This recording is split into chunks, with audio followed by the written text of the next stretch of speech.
You're tuned into RBLR, the home of Tampa Bay's Reveler Sports. 4 seconds left. In front. Happy moment. The Tampa Bay Lightning have won the first Stanley Cup. And the Tampa Bay Lightning have won the Stanley Cup. Lightning strikes twice. The Tampa Bay Lightning win their second straight Stanley Cup.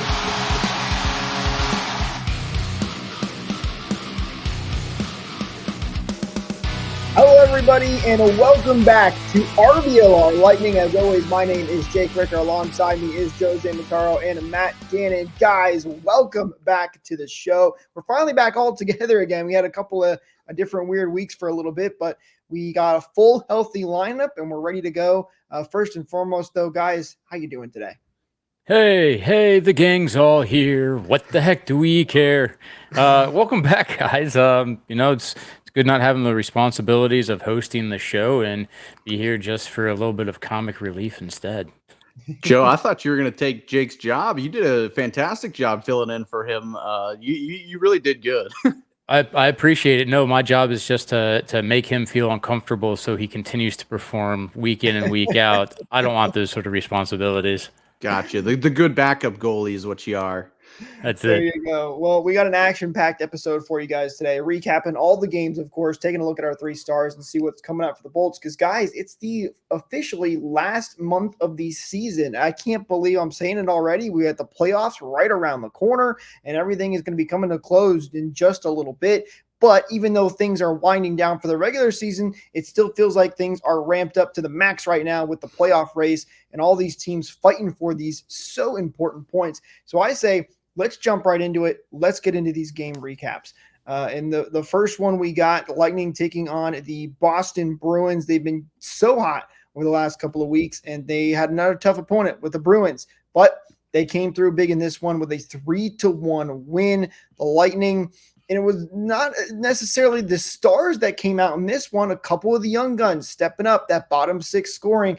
I thought this was a really good, solid, tough game for the Lightning. Not every game is going to be pretty. Not every game you're going to win 8-0 with all your superstars showing out. I thought it was a really solid game for the Bolts guys. I thought this game was pretty. I was in the arena for this game, and there is a bit of a difference from watching it on TV and being in the arena.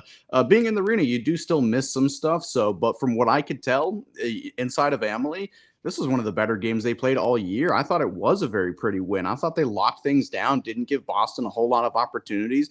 Yeah, it got scary in some parts, but I'll stand on business saying I think it was one of the top 5 games they have played this year.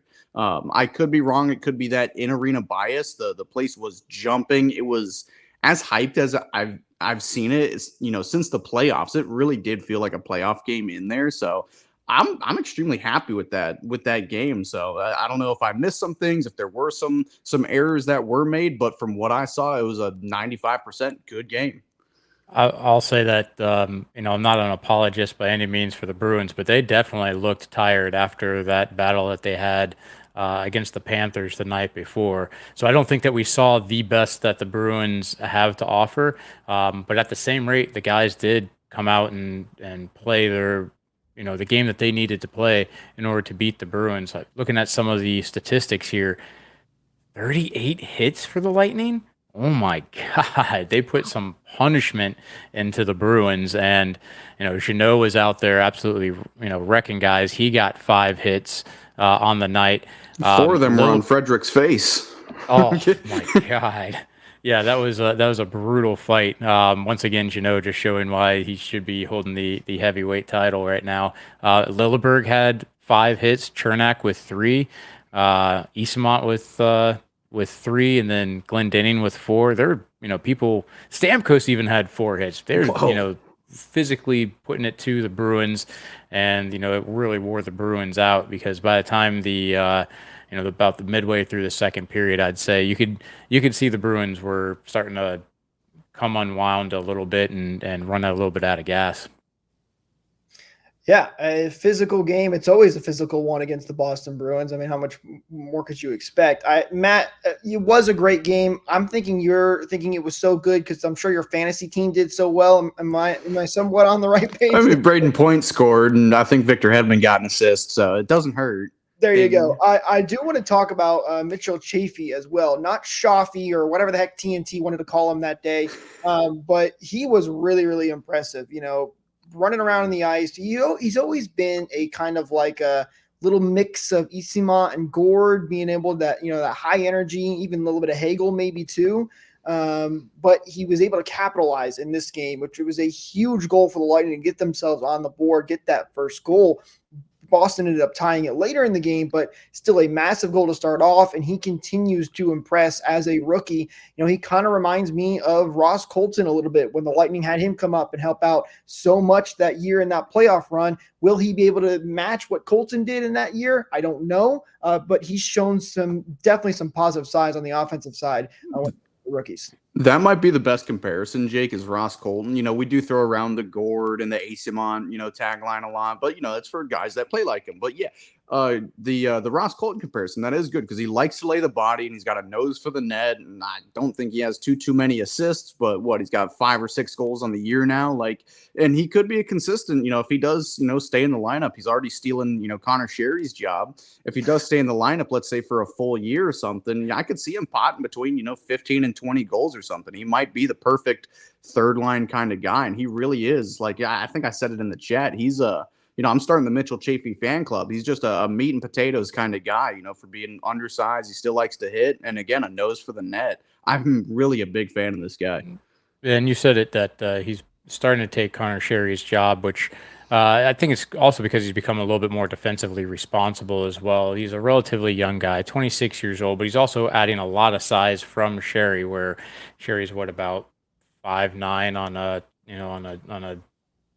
on his best day, and he got 6'1" out of Chafee here.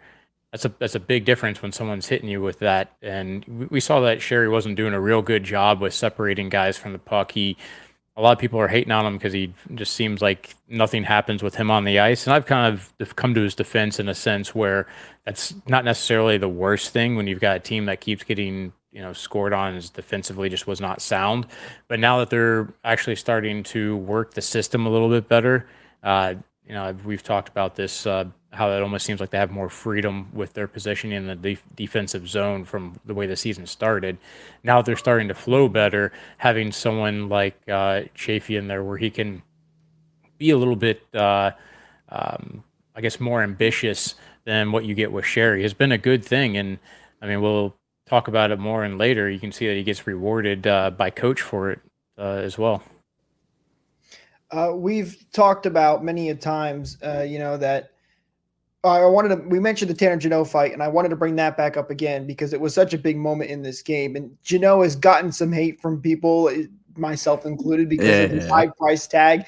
But he's come back after a tough injury for him. Still hasn't been able to get back on the score sheet quite yet, but boy, did he make an impact in this game. The Lightning tend to respond to plays like this too, where there's a big fight in the game and they get excited. And holy cow, Jeannot took this guy down so fast. Bally was almost behind. By the time they cut to the actual fight, he was already done and was out of it by that point. But impressive stuff from Jeannot. It just goes to show you that you can contribute in a lot more ways than just on the score sheet. And he did get an assist, I want to say, on who was it, Austin Watson's goal or somebody's goal a few weeks ago. I think you might be right. So he is on the score sheet, but again, it's, that's part of his game, but at least he's still remaining, relevant, coming back from a pretty, rough injury, at least a nagging injury. He's still staying relevant, doing his job. And with the fight against Trent Frederick, I didn't realize this till I was watching the replay. Frederick was the one that injured him earlier this year. So part of it was just, the play, developing, him getting shoved down and him taking exception to it. I think another part of it was, hey, this is my revenge. I'm gonna bloody you up. So I didn't realize that till watching the replay, but he was the one that I think he boarded or did something to Jeannot in Boston earlier this year. And that's what's been causing his. I didn't know that. That makes it so much sweeter. Doesn't it? Yeah. And so, just what a great fight. And yeah, Jeannot, he had 5 hits this game. I think last week he had 6 hits in a game. He's being effective even if he's not scoring. And look at, he's a fourth liner right now. We kind of were hoping he'd be doing better this season, especially given what the Lightning traded in order to have him on the team. He's averaging, I don't know, probably about just over maybe 10 minutes a game. But there is something to be said when he's on the ice. He's a sort of guy that every single player on the other team is looking for his number. And the second that 84 hits the ice, they're going to be paying attention because he comes in like a freight train when he hits you with the body. And, he comes like a shotgun when he hits you with his fists. It's definitely somebody that everyone pays attention to on the ice. And because of that, it can change the complexion of a game. And just hope that he starts to get back a little bit of scoring touch, too, as we come down the stretch and we need that secondary scoring from our third and fourth lines.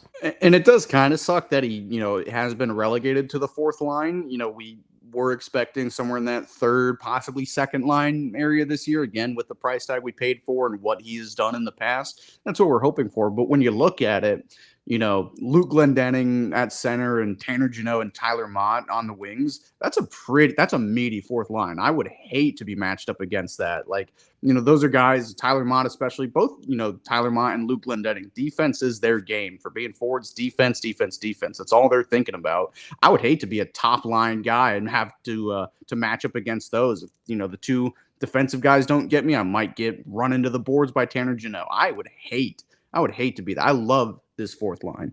And he's actually 1 point away from tying what he did all of last season. And then, wow.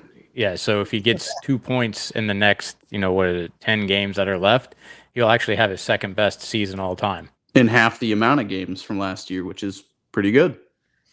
Matt, and you said it too, right? You wouldn't want to match up against that line if you're a first line guy. Maybe Cooper's testing out a little bit of a shutdown line for the playoff time. He's always had one of those big lines that's been able to shut down guys, and that's a line that could definitely potentially do that in big games in the playoffs in the postseason.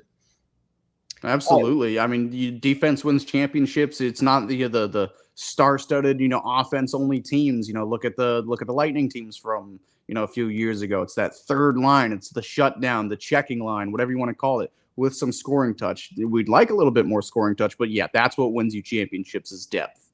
Hey, before we transitioned into the next game, there's one more thing I want to talk about. And we've seen a whole bunch of different shades of Kucherov this season. We've seen him be the goal scorer Kucherov. We've seen him be the assist magician Kucherov. Can we now talk about the emergence of empty net Nikita? It seems like he absolutely refused to score any empty net goals the first half of the season, unknowingly so, especially when I told you guys, I was at the game for one of them where I was literally just ready to toss the hat, and he just seemed to refuse to shoot it towards the net to get his hat trick. Now it seems like he is not hesitating to close out those games and put the puck into an empty net. And although they're, considered kind of garbage goals, those sort of freebies, you still have to work to get them, and he's not playing around anymore. He's burying them in the back of the net.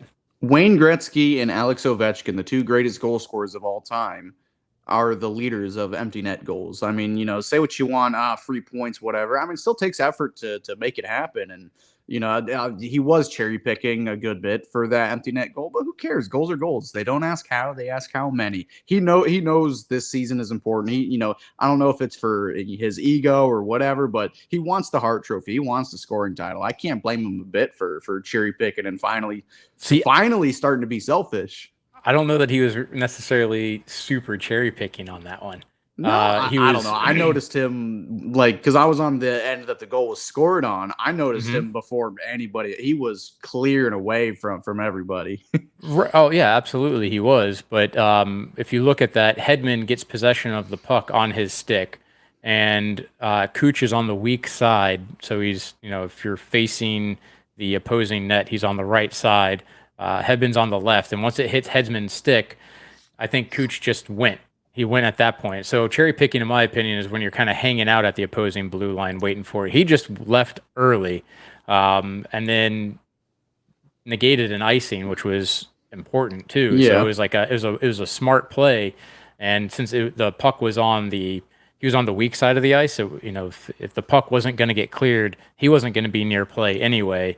It would have been whoever was playing on that side, right then, probably Hagel may have been on the ice. I'm not 100% sure, but playing that left wing, that would have been on the strong side. So he wasn't really taking too big of a risk, to say that he was full on cherry picking. Then again, maybe I'm just defending it because that's literally my style of play, and I get called a cherry picker every time. And I just think it's just smart play. That's all. Yeah. Hey, goals are goals, man. I don't care if he's cherry picking or fishing, whatever you want to call it. But hey, it worked, and it was a smart play. It was the correct play. And I'm glad he didn't get murdered behind the net on that one either, as he kind of did the wrap around and was a little bit vulnerable. Mm-hmm. Well, I'll tell you what, guys. I know what's not cherry picking. It is a smart play. It's heading over to shop.rblrsports.com and checking out the awesome team-inspired merch that we have over there for you guys. Lightning, Rays, Bucks, Rowdies, you name it. You can head over to shop.rblrsports.com. And for you guys right here, our amazing listeners, you can use code BOLTS to get 10% off your order as well. Links, as always, are in the description below, so be sure to head over there and check out that awesome team-inspired merch.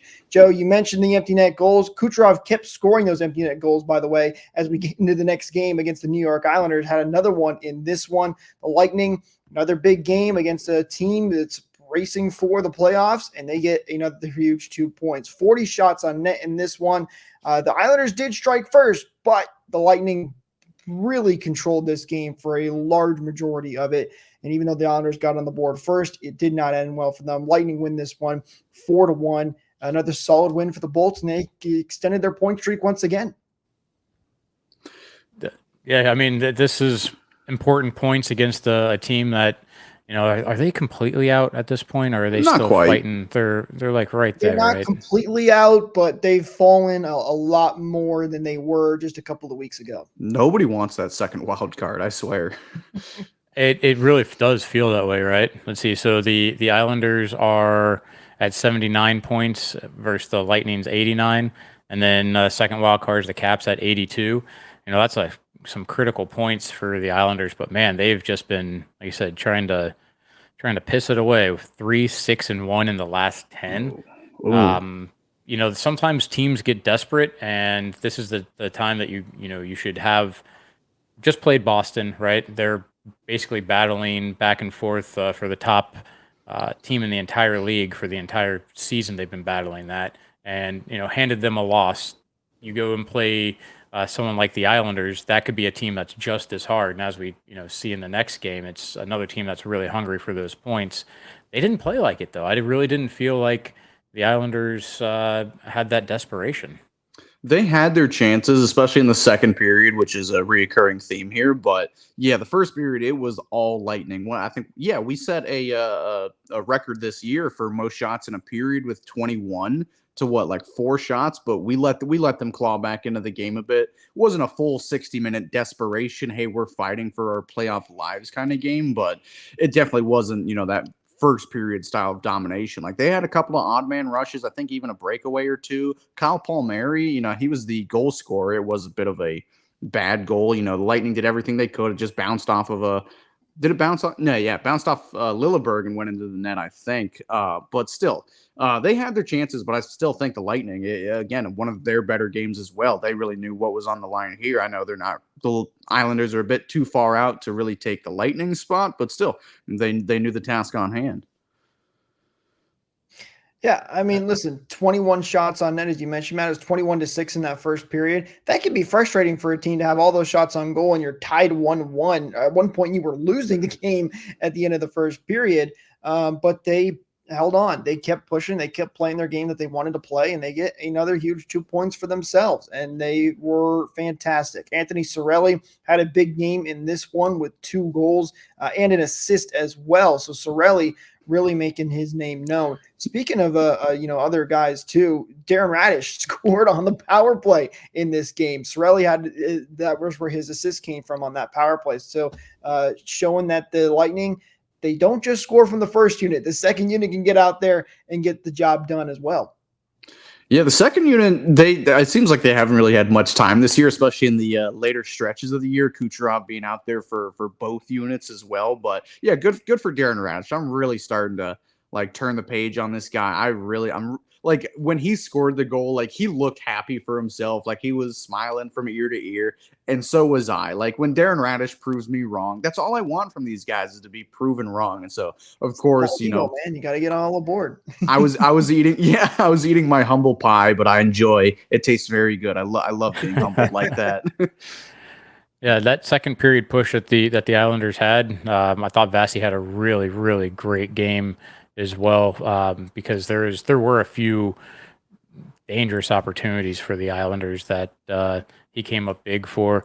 .964 save percentage in this game. So that push that the Islanders had in the second period, ended up getting squashed by terrific effort by Vasy. And then, like you said, Matt, it wasn't a 60-minute effort from the New York team. It was, a really good push for one period. But sometimes that can be enough to win the entire game. I mean, Lightning scored twice in the first period, which ended up being, all that they needed to win, even though they got 2 more goals in the third. Also, Lightning doing really well in faceoffs again. They 57.1% from the circle, and that's, again, that helps everything from getting additional shots on goal with 40 that the Lightning ended up having, to prevent the other team from getting as many opportunities. You love to see that, especially considering the Lightning used to be one of the worst teams when it came to the face-off just a couple years ago. Last year, yeah, they were not good, and now they've got a number of guys that can get in there and take some face-off as well. What you need sometimes when the officials sit there and do the fake puck drop every single time and throw guys out. But Joe, you're right about Vasilevsky. I've said this a couple of times, and I'm going to keep saying it. This guy had back surgery just a couple of months ago, like a major back surgery. I would still not be off of my back if that happened to me. Like, it is seriously unbelievable to me how crazy he can be after that kind of surgery. And we'll get to more into it in the next game. He made even crazier saves later. So it is seriously impressive what Vasilevsky has done. He's still the best goaltender in the world, not even close. Like way down there, way down is maybe this guy Shesterkin, if you really want to. Who? No. If it's anybody, it's Hellebuck, and then maybe Soros. Maybe Jonathan Quick. I think he's a little better than Shesterkin. You wear 60 pounds of equipment and you flop, you're out of the conversation. But nonetheless, Vasilevsky, very, very impressive once again. And he had to be impressive even more in this next game where the Lightning took on the Detroit Red Wings. Joe, you mentioned this as well. Detroit, desperate team right now. They have not been playing good hockey. They were a team that was in the first wildcard spot for a decent amount of this playoff push, and they have fallen way down ever since putting that ad on their jerseys. That's definitely what caused the downfall from them. But desperate team. They needed the 2 points, and they sure played like it. They ended up getting the win in this one. But what a wild game, guys. You had disallowed goals that were just inches away from getting over across the line. Crazy saves.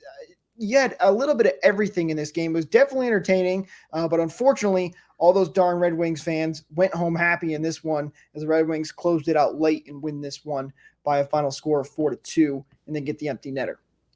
This game hurt. I kind of felt robbed of this game. Like, I really don't try to come on here and say, oh, the officials this, the officials that. I'm not even talking about the disallowed goals. Both of those goals should be no goal, unfortunately. I'm talking about there were just numerous missed calls, missed trips. There were missed boardings. There was a boarding call called in this game, I think. But I don't know. I think there were plenty of more opportunities for the Lightning to get a couple power plays. And we know how the refs operate. They don't want to stray too far for one team getting them too many power plays. And I think we did get lucky on a couple of chances too. But I think, the chances that were missed for Detroit versus the chances that were the penalties missed for the Lightning are completely, they outweigh each other. I think we deserved a couple more power plays, but I'm not going to hang my hat on it. You have to roll with the punches. But even still, I thought it was a decent game played. In Detroit, they've picked things up in the last week or so. They have 2 overtime losses. I think a regulation win in there. They're starting to get some points back. It might not be enough, but they're kind of getting over that initial shock phase of the garbage patch. They're starting to pick things up, and that's literally what it is. It's The priority garbage patch. trash I service. love that, man. Yeah, it's a cursed patch. Don't ever do jersey ads, Vinnick, please. But they're starting to pick things up, and they played a decent game of hockey. I won't say it was a fantastic game. I won't say they even outplayed us. I think it was our game to win. Unfortunately, the cards just didn't go our way. Vasilevsky was fantastic. A little disappointed on the Kane backhand goal. I thought he could have got over if he wanted to, but oh well, whatever.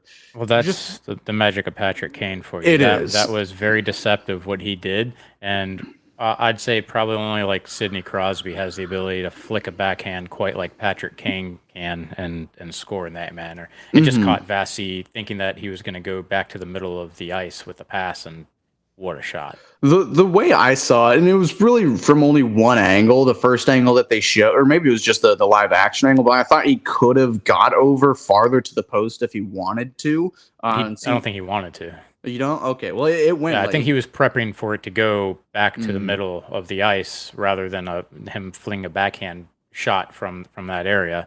And it's hard to read backhands. Just a brilliant play by by Kane. And if Vasy is hugging that post and it does go to the middle, now he's giving up a lot more on the on what would be the far side.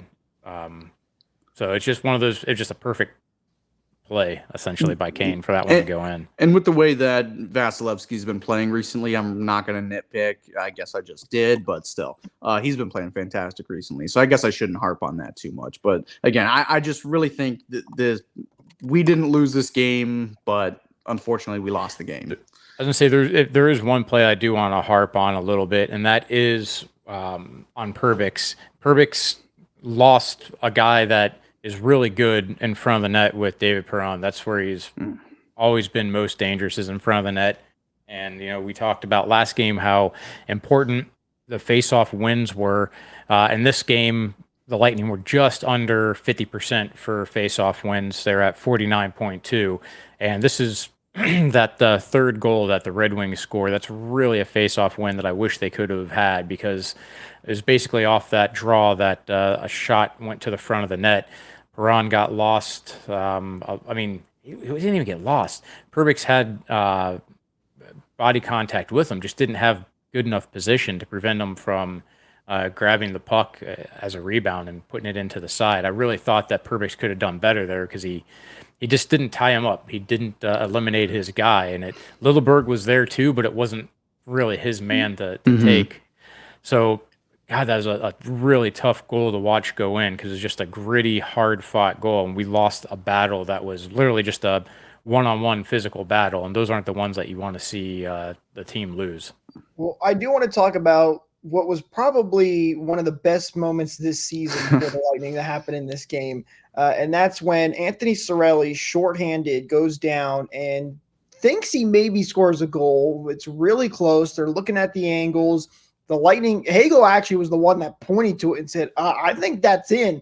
And they go to review. Unfortunately, I do think it was in, but there was not an angle where you could clearly see it go in. And because the call on the ice was no goal, they could not confirm that. So the call stood and it was no goal. But seconds later, Anthony Cirelli said, all right, fine, I'll just do it again. Puck don't lie. And he scored again, shorthanded, which just such a fun play. It was to tie the game too. That was, I think, awesome. Matt, I think you said it in our chat, top 3 moment this season. Oh, it was electric. It got me off of my couch. Like, it's not often you stand up for a goal, but that one was like, just get up to the TV. Oh my God. And I think it was even Dave Randorf on the broadcast. He said, well, let's see if he can do it again. And seconds later, he scores it. It was just an incredible moment. It really sucks that Cirelli, after such a good week, he gets robbed of 2 goals, and not really robbed, but still getting that goal. It helped him score an unnatural hat trick, if you will. But it was such a fun, electric moment. I had such a blast with that, even in a losing cause. I was gonna say, I had the dogs barking as I was screaming at the TV. The wife asking, like, what's going on? As she was in the other room for that one, and all I could say is, third time's a charm. That's the 2 that got called back before it. I felt so great for so good for Cirelli that he was able to answer it back, and he did it with authority on a nice hard shot where, sometimes it's, you deflect a puck into the net, that feels good that you score, but to actually, physically hit the crap out of that puck and then beat the goalie, where he couldn't get to it as fast as you could shoot it. That just feels so much better using that physical energy to best them. And it's yeah, funny too.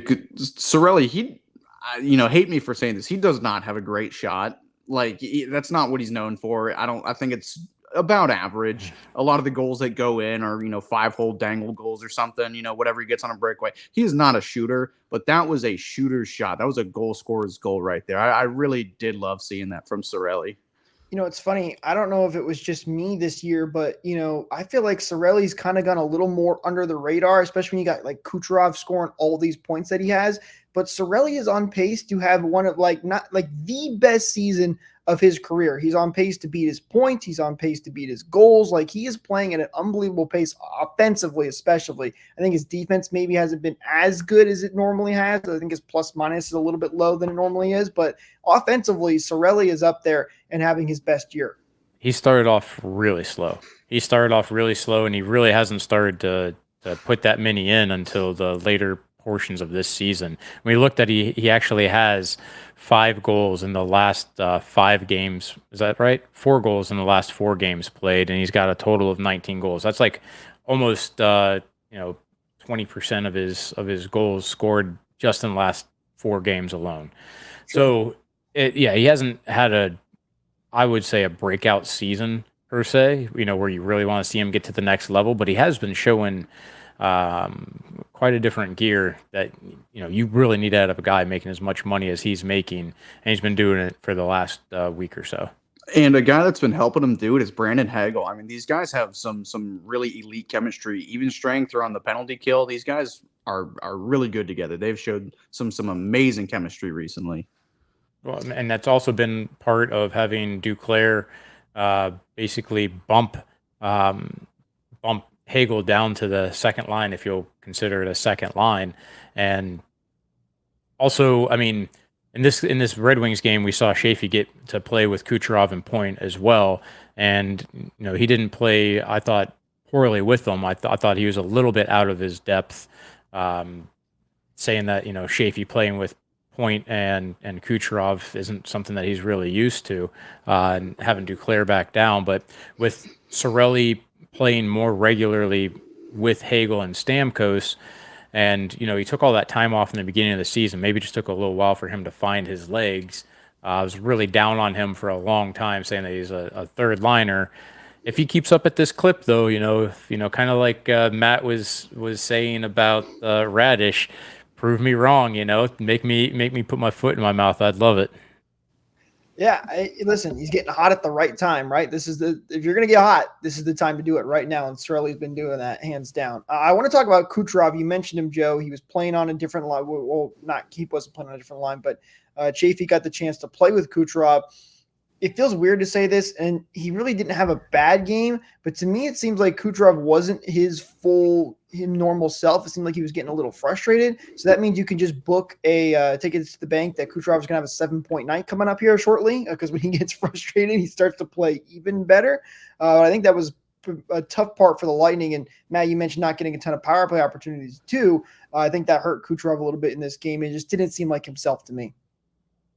I think you're right. Over the last week or so, especially since McDavid caught him, it seemed like he's slowed down a little bit and just hasn't. I don't know. He's been making some really nice plays, and some things just haven't been going his way. I think it was the Islanders game where he just sailed a puck, over the empty net. Like, it was such a beautiful chance that didn't connect. But something I've noticed, which I don't know if I'm just noticing it or if it just happens all the time. He's been falling down a lot recently. His skating's been kind of weird. I noticed it in the Boston game. I noticed it in the Detroit game last night. He had 2 spills in a span of like 5 seconds. It just looked very un-Kucherov-like.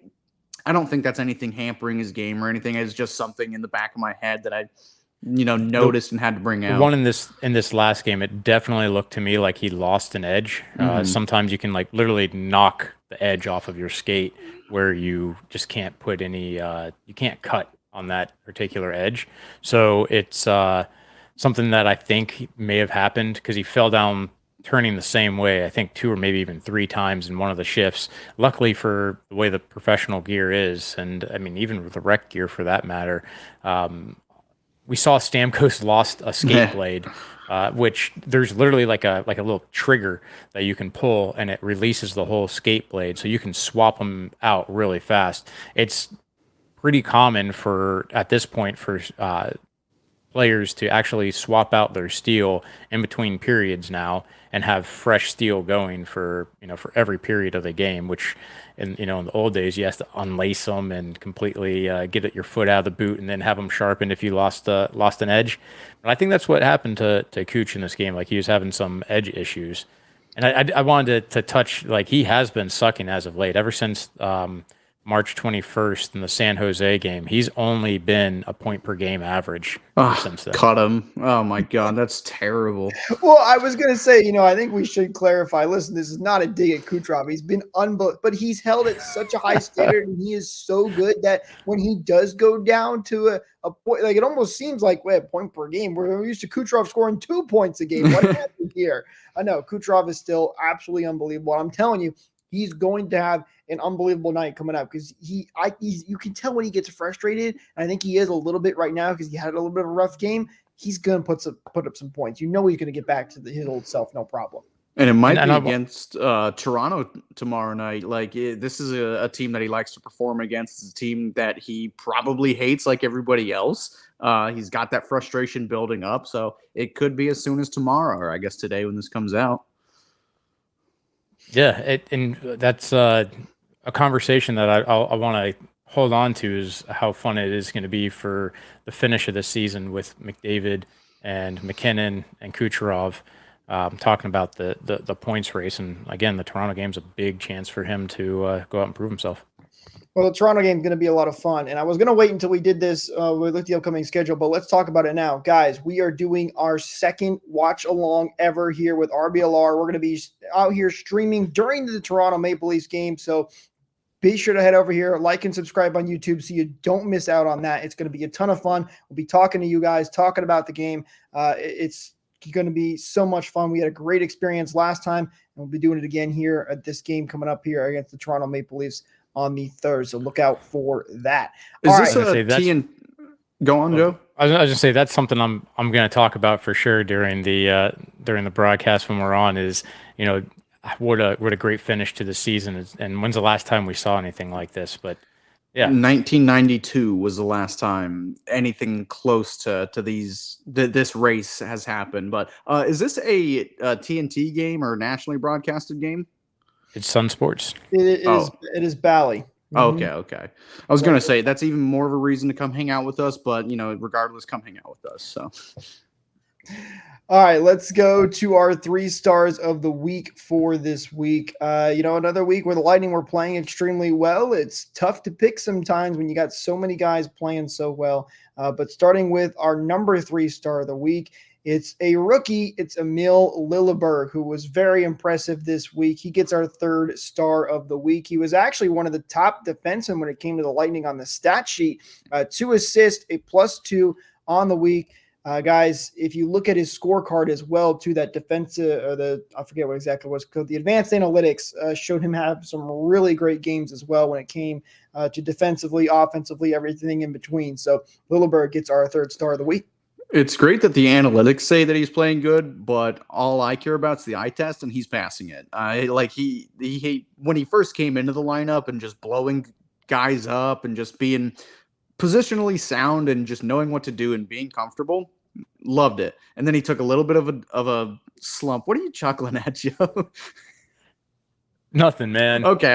Eureka's dropping jokes in the chat. Yeah. I was a little disappointed on the picture that he chose for the 3rd star this week, but we'll let that one slide. We'll let it slide. But he took a little bit of a slump, middle of his tenure here, and over the last 2 weeks, he's really started to pick things up again. Like he's looking comfortable, and he's essentially got a permanent spot in the lineup. I can't say a whole lot. He's not, wooing us with points or flashy plays or anything, but he's just getting her done. I can't really say much more than that, other than he's just getting her done. in the he would be a plus in the, or at least an even in the Detroit game too, if it wasn't for Radish having lost his assignment on Perbix. Perron and the. Oh, I'm sorry, yeah. Yeah, don't Perbix. disgrace Darren Radish in front of me, I please. apologize. I apologize. Wow, the turntables, man! Holy Yeah, cow! his favorite player. Is he on your team yet? Is he on your fantasy team yet? That'd be smart, wouldn't it? So it there it is. So if it wasn't for that play, though, honestly, he would have been even in the Detroit game too. So he's a +2 against the Islanders, +1 in Boston. He had that shot that missed the net by about 12 and a half feet that Stamkos did, like a behind the back almost deflection in order for Stamkos to get one of his goals. But still, one of the smart things that he's doing is he's getting pucks deep, right? So if you're a defenseman and you get the puck on the point, the last thing you want to do is shoot it right into a defending player's shin pads and give that guy an opportunity at a breakaway.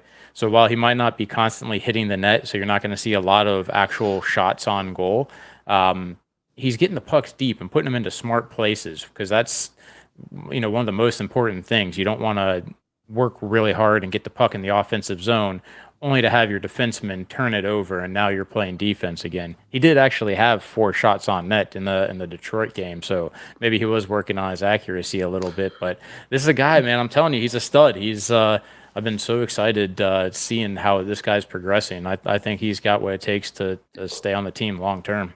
Just imagine what he'll be able to do in the next couple of years. He's only a rookie, so a lot of time to learn and get better, especially alongside a guy like Victor Hedman. Well, Lilleberg is putting the pucks in the right places, and our next star is keeping those pucks out when it comes to the other team, and that is Andre Vasilevsky, who had another fantastic week. I mean, what more can you say about the big cat? He's entering Kucherov territory, I feel like, where it's so hard to talk about him. I don't know what else to say. He was fantastic this week, made some unbelievable saves, especially that one in that Detroit game where he did a full-on split and held his leg, even with guys jamming away at that puck, trying to push it in. So impressive. Vasilevsky's second star of the week. I'm a little upset with you, Jake. You stole my talking point there. That was one of the best saves I've seen all year. And I like not even just like the athleticism of the save, but the strength in that right leg to keep that puck where it is. After that was he crazy. had back surgery. I mean, like, seriously. And for a second there, I was like, oh God, did he get hurt? Because he was stuck in the split for like a solid like 30, 40 seconds, like after the whistle. So I was like, oh God, is he stuck? Like what happened? No, he's just that flexible. He's that good. But yeah, just the leg strength on this guy. I say it all the time. Like, yeah, he gets beat up high, pretty often, probably around league average, but below and pucks along the ice and 5-hole, good luck. He's got the best legs in the league. Yeah, he used to bait guys 5-hole a lot, and I feel like in like the last year and a half, maybe he hasn't been quite a strong 5. But these past couple games were really strong efforts. Again, I know I'm beating up Perbix on that one goal that ends up being the game winner in Detroit. But if you take that one away, everything about the conversation with the Detroit game changes. Vasy allowing that goal had a .903 save percentage, but Islanders, again, .964, Boston, .958. He's, putting up numbers that are above .95, and that's really, really outstanding. And again, in Detroit, he gave the team what they needed in order to stay in it, stay competitive, because he made a couple of really key saves in it. And, they came up a little bit short, but he was instrumental in giving them the opportunity. And you know what makes him the best goaltender in the league still? Is he doesn't overemphasize the windmill save. If he gets a glove save, he just brings it in and brings it in safely. He does not do the windmill save and exaggerate the heck out of it. So I have to give him credit for that. It seems like more and more goalies are doing that nowadays, and they're learning from a bad influence, Igor. So that makes him the best. That separates him. Well, Vasilevsky, again, another guy getting hot at the right time. He could be a huge part for the Lightning to make another giant push. I'll tell you what, getting the Lightning as a prize as the second wild card spot, if that's the team you got to play, that's not a great prize. No. You have to play basically Andre Vasilevsky once again, who just makes so many guys tremble in their skates. But going to our number one star of the week, it's a guy that didn't have a great start to the season. You may have even forgotten about him a little bit just because he's all the other talent around the team, but it was so great this week. He gets the number one star, and that's Anthony Cirelli. Great offensively, 2 goals and that assist, as I mentioned earlier, and Cirelli doing what he does best on the penalty kill and the one shorthanded goal. He gets the number one star of the week. Fantastic to see him on this list. He could have had 4 goals in the Red Wings game, the 2 that were called back, and then he had a wraparound attempt that one of the defensemen for the Red Wings literally pulled it off the line, and it was going in on a wraparound. He could have had 4 goals that game, and He could have had 5. I'm sorry. He had a I mean, why breakaway, stop too. there? He could have had 6. You know, he could have. He had another breakaway, so we were looking at 5. So it sucks he came away with 1. Yeah, you know, refs absolutely robbed them. But then the Islanders game, according to the advanced stats, he was the best player on the ice. You know, he played really strong with the Bruins. He had his best week of the season by far, and you know, really did earn that number one spot. Plus, let's just hope that he doesn't slow down. Like this is what we need the Anthony Cirelli to be for the rest of the season. And I think, the lines are really starting to, be solidified of what they are. Like, I think he is permanently on that second line, at least for this year. The chemistry he's having with Brandon Hagel is insane, like I was talking about earlier. And I think he just shows up for Islanders games for whatever reason. He is an Islander killer, just like Braden Point is a Panther killer. He's an Islander killer. He's the guy that scored the Game 6 overtime winner in the bubble. He's the guy that scored he got an assist on, was it Gord's goal that scored in Game 7 against the Islanders in 21? Gord that scored in Game 7. Shorthanded goals. Tony Cirelli, they got him the puck. So he's just an Islander killer. He loves to show up for those games. But yeah, he is really starting to catch fire at the right time. He's really developing chemistry with Hagel. Pardon me. And even Stamkos. You're going to have to finish. Cirelli's got Matt so excited he can't even talk out here. It's great. All right, well, there's your 3 stars: Lilleberg, Vasilevsky, and Anthony Cirelli. Let us know down in the comments below if you guys agree with us. If there's anybody else you would have put on this list, we would love to know your thoughts as well on this one. Guys, let's look ahead at the Lightning schedule coming up here. Of course, you've got the game on Wednesday at 7 p.m. on Bally against the Toronto Maple Leafs, which is a massive game for so many reasons. One, it's against the Toronto Maple Leafs. 2, it's against the Leafs, who the Lightning are trying to catch in the standings right now because they've done so well that they've actually gotten to a point where they can catch them right now. And we're going to be live streaming it on RBLR. So many reasons to tune into this game. It's going to be a ton of fun. Looking forward to that one. It's the first of a back-to-back as well for the Lightning, as they're going to be traveling to Montreal to take on the Habs at 7 p.m. Eastern, again on Bally Sports. And then they will round out the week against the Pittsburgh Penguins. And this is a noon game. Well, not noon. It's 1 p.m. Eastern on ABC and ESPN+. So an early game for the Bolts. This was going to be a more of a bigger game until the Penguins kind of fell out of it a little bit and the Lightning moved so far up. But biggest game against the Leafs, still an important road trip here for the Lightning. It is an important trip. It looks easy on paper with 2 kind of, bad teams in Montreal and Pittsburgh, but Pittsburgh's really starting to put some games together. Montreal, we know what they are. We know what these games kind of turn into. They're always entertaining, but yeah, the Toronto game is the marquee game that everybody's looking forward to, and they're playing some really fine hockey right now. They're scoring goals left and right. Defense is still a little suspect. Goaltending still a little suspect, but that's Toronto's MO. But they can score, and Austin Matthews, unfortunately, is still on a tear. It's going to be a fun game. And I think, these 2 teams, I don't think they're going to match up in the playoffs or anything, at least, in the first round, but it's going to be interesting. It will be a playoff style of game. I'm excited to see, and I'm at least, I'll have you guys here in this game to help console me if anything goes wrong or anything like that. These Leafs games, they get me amped up. They're like Nothing's Rangers. Going wrong, Matt. We're getting a win with this one. We're getting a win, but it's just never, ever comfortable. Like everybody in the world. I don't like the Leafs, so this team gets under my skin. So it's just going to be a very fun game, I'm sure. It's going to be a great watch along. So make sure you don't miss out. Austin Matthews has what, 61 now? 62. Yeah, I mean, that guy is seriously such a scoring machine. Keep him off the scoreboard. Lightning have a really strong chance. And, some games they've been really, really good at doing that. And those are the ones that they win. It's when they allow him to kind of slip behind some of the coverage and score at will. That's when the Lightning end up losing the games, because if it's going to be just a straight shootout gunslinger battle, they might have a little bit better equipment on their side. I think the Lightning got a good chance. That's the big matchup, obviously, for me too. Can't wait to do it live with you guys and be able to interact, because that's going to be a fun one this week. And then the rest of it is just close out some games, continue getting these points.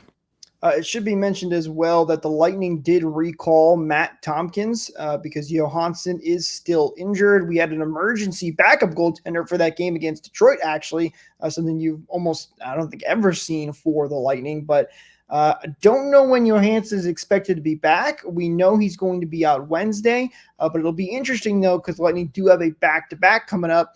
So if Johansson is not back, by the time they play Montreal, I would expect Matt Tompkins to get that start. And he was great for the Lightning. I mean, he had to play that backup role when Vasilevsky was out. So, guys, any thoughts on Matt Tompkins coming up for the Lightning in that situation for Bolts?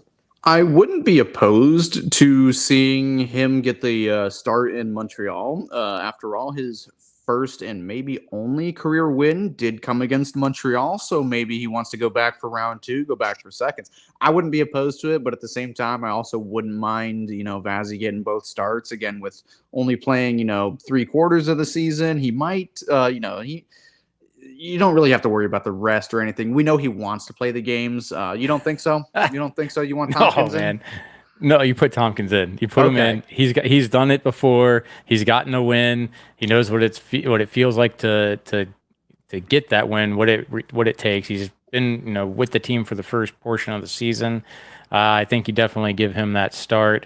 Don't overwork Vasy. I know he wants it, but he's like a horse that needs to be reined in sometimes. And we're so close to the postseason being here, where it's like, look, bud, you're gonna get all the starts. Don't worry. So yeah, let the was this the second to worst team in the conference? Yeah, second to worst team in the conference.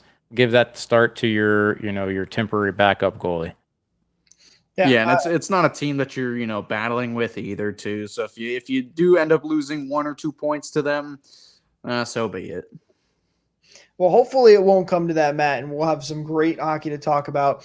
Make sure you guys like and subscribe, because you don't want to miss out on future videos and the upcoming live stream. So be ready for that. You can also follow us on social media at RBLR Lightning or at RBLR Sports. We'll be updating you guys on all the fun live stream stuff as well. So that's going to do it for us in this episode. Thank you guys so much for listening. We'll talk to you in the next one. Go Bolts!